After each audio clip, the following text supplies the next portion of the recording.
It is Friday, August 26th, and the iconic Nickel Plate Road number 765 is en route to South Milford, Indiana for a private event for members of the Fort Wayne Railroad Historical Society.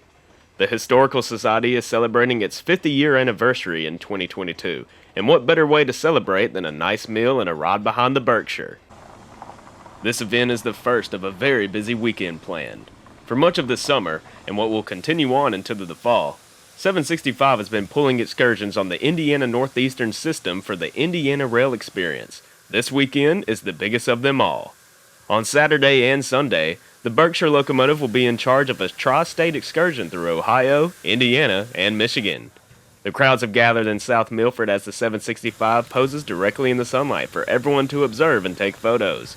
Rail fans, the general public, and even a furry friend line up to have their picture taken with the mighty locomotive. Before boarding, a photo run-by will commence, and after that we'd head out for dinner and get some much-needed rest for the weekend.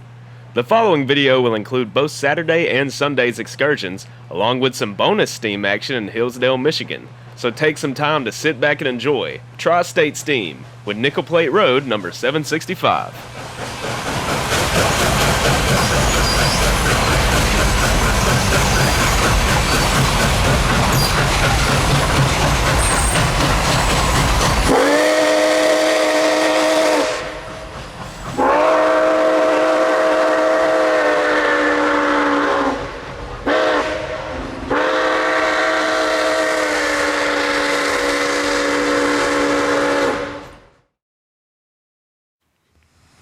It is just a few minutes before 9 a.m. in Eden, Ohio, and final preparations for today's excursion are being made. Starting here in Eden, 765 will depart westbound into Indiana, and then turn north at the Y located in Steubenville. From there, it will continue all the way up to Hillsdale, Michigan, where it will then turn around and return. Passengers are already on board, and the crew is just about set to depart. This departure clip was filmed on the second day's excursion. You'll notice that the whistle isn't exactly the usual 6 chime. In honor of Nashville, Chattanooga, and St. Louis 576's 80th anniversary, the locomotive's whistle was utilized by 765 for the entire second day. It was a nice teaser before the 484 of Nashville returns to operational condition. You'll be hearing a mix of both whistles throughout the video depending on which day the clip was filmed. Right at 9 a.m., 765 opens the throttle and the 3-hour journey to Hillsdale begins. The Berkshire would put on an excellent show for the cameras.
Just outside of Eden, we observe the train from a distance as it rolls through some of the many farmlands along the route.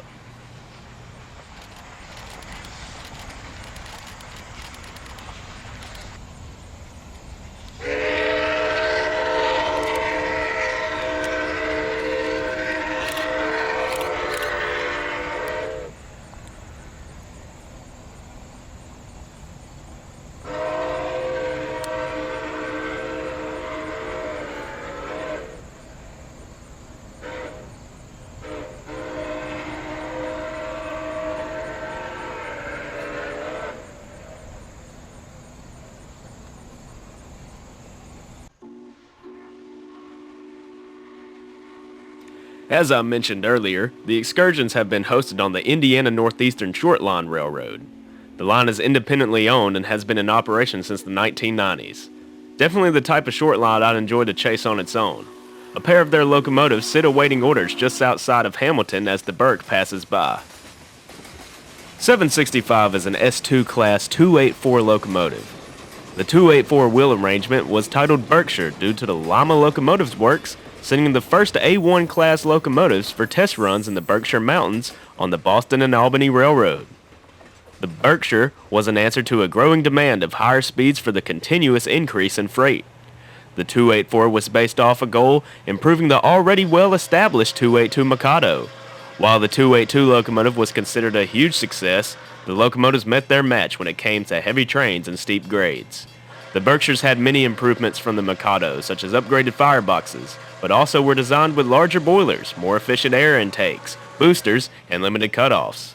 Thanks to creating this new superpowered locomotive, Lima would rise up in the ranks and was now considerable competition for the American and Baldwin Locomotives Works.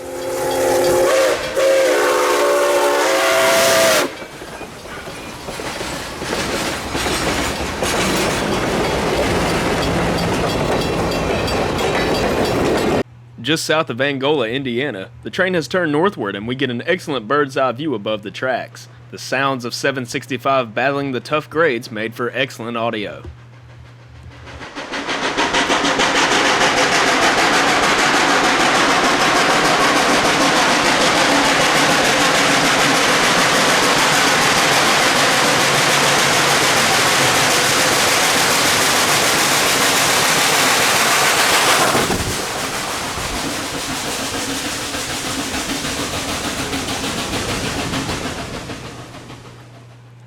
.765 was built on September 8, 1944. It was part of the S2 class of Berkshires that the nickel plate would receive. First assigned out of Bellevue, Ohio, it was assigned to exactly what the Berkshires were made for, high-speed freights. Later on in its career, the locomotive was often based out of the Fort Wayne yard in Indiana. Although the Berkshires of the nickel plate were a success, they weren't enough to avoid the modernization of diesel locomotive power. By 1958, the locomotive was retired and stored. Even during retirement, the employees of the nickel plate treated the 765 with respect. It was kept indoors and maintained for several years. On May 4, 1963, the S2 was donated to the city of Fort Wayne, while the city requested number 767 since it was the first locomotive to move across the line after the famous Elevate the Nickel Plate project.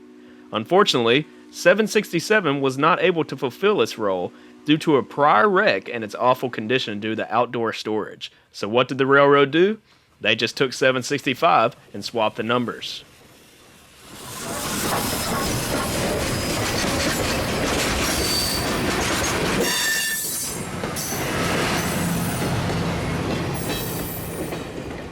For years, the 765 sat on display, disguised as the 767.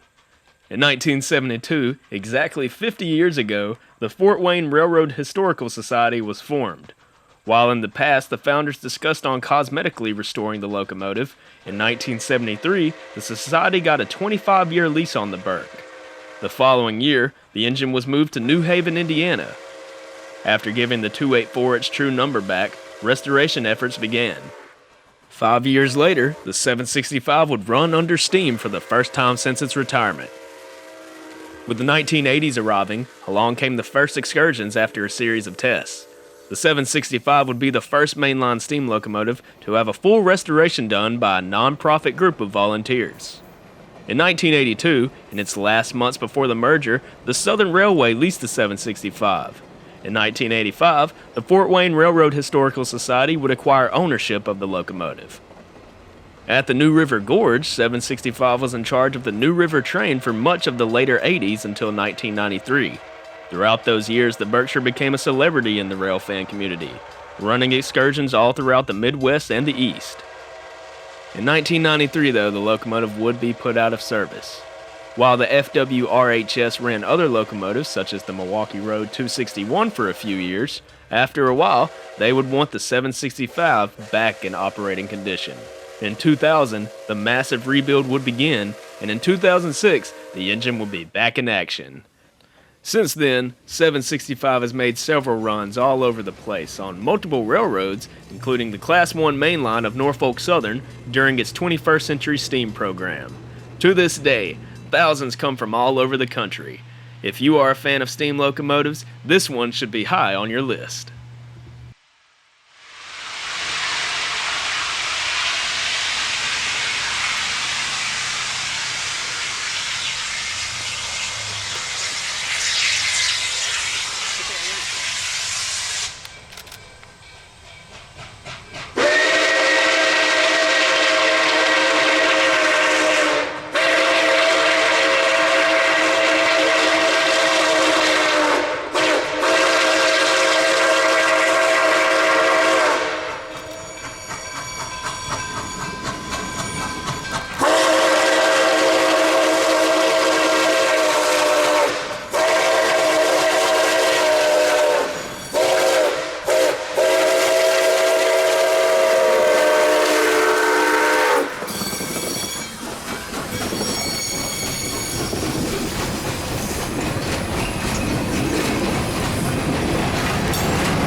Arriving into Hillsdale, Michigan, the 765 will negotiate the Y and slow to a stop right by the Little River Railroad number 110.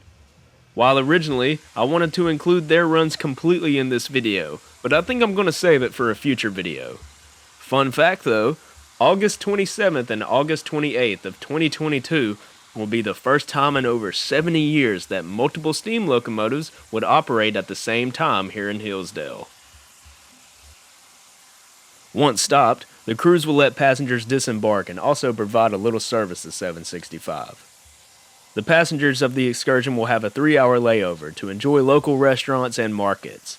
If they don't think the 765 will satisfy their urge to ride behind a steam engine, then the Little River Railroad can take passengers on a short 25-minute ride during the layover.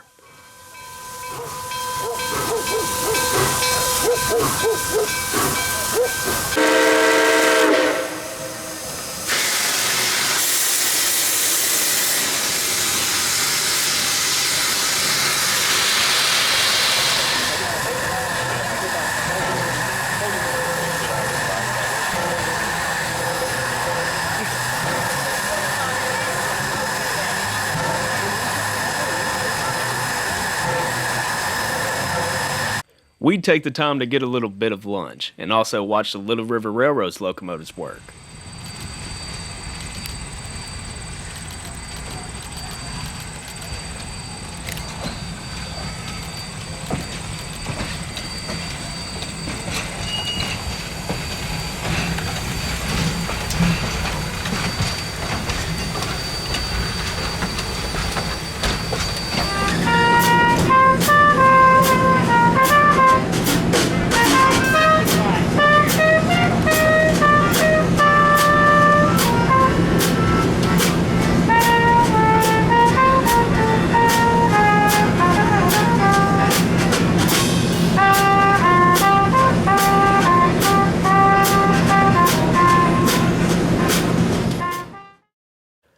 Before we knew it, the 3 hours had passed and 765 would have to shove back on the Y to get lined up for the return trip back to Eden.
765 is lined up, and the trip to Eden can begin.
In between Hillsdale and Reading, Michigan, an old oil pump sits to the side of the tracks. I believe a local called this spot Banker's Corner. The 765 actually still burns coal, producing over 4,500 horsepower to go along with its 69-inch driving wheels. Its fuel capacity is also impressive. The tender holds up to 44,000 pounds of coal and 22,000 gallons of water. The New York, Chicago, and St. Louis Railroad's original purpose was to connect Buffalo to Chicago all the way back in 1881. By the time it was merged in the Norfolk and Western in the mid-1960s, it had well over 2,000 miles of track spread throughout New York, Pennsylvania, Ohio, Indiana, Illinois, and Missouri. Of course, eventually, the Nickel Plate Road properties would end up in the possession of the current Class I giant, Norfolk Southern.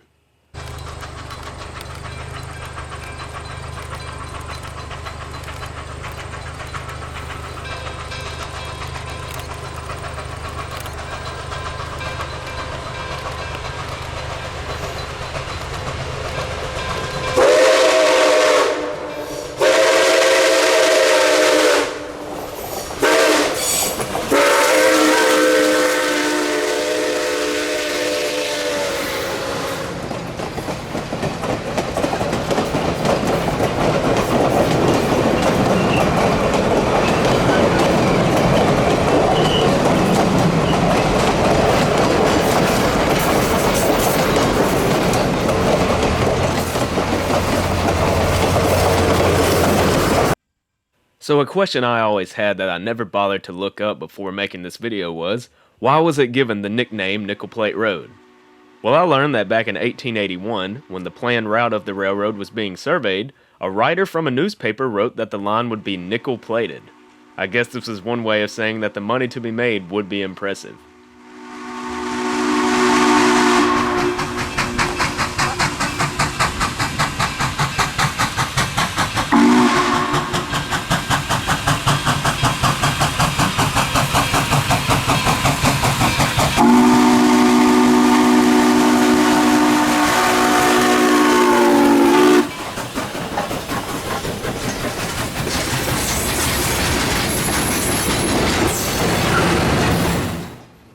In Ray, a town split by the Michigan and Indiana state line, we see 765 pick up a little speed.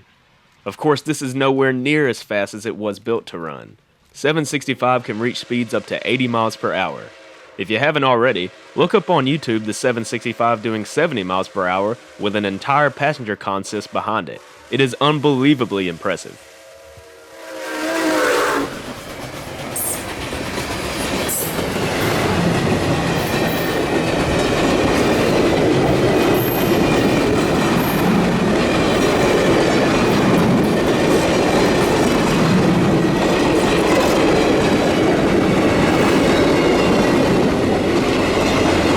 Back in Angola, Indiana, we found ourselves on the campus of Trine University. We saw several of the college students on campus look somewhat confused. I guess if I was studying on a Sunday evening and saw a swarm of people with camera equipment gathered by the tracks, I'd be confused as well. Trine University actually reminded me of my home university, Louisiana Tech, with tracks this close to where I take classes.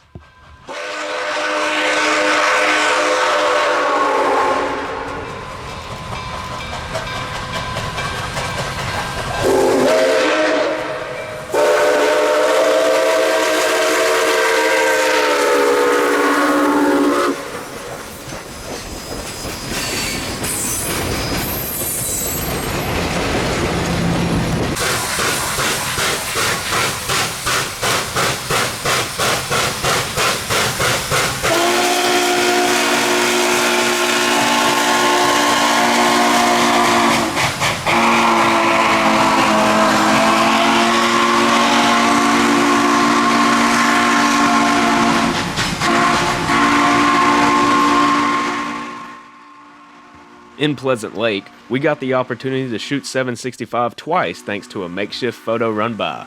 A small thunderstorm well north of here caused the crew to go to Plan B and host the run-by next to the old Lakeshore and Michigan Southern Railway Depot.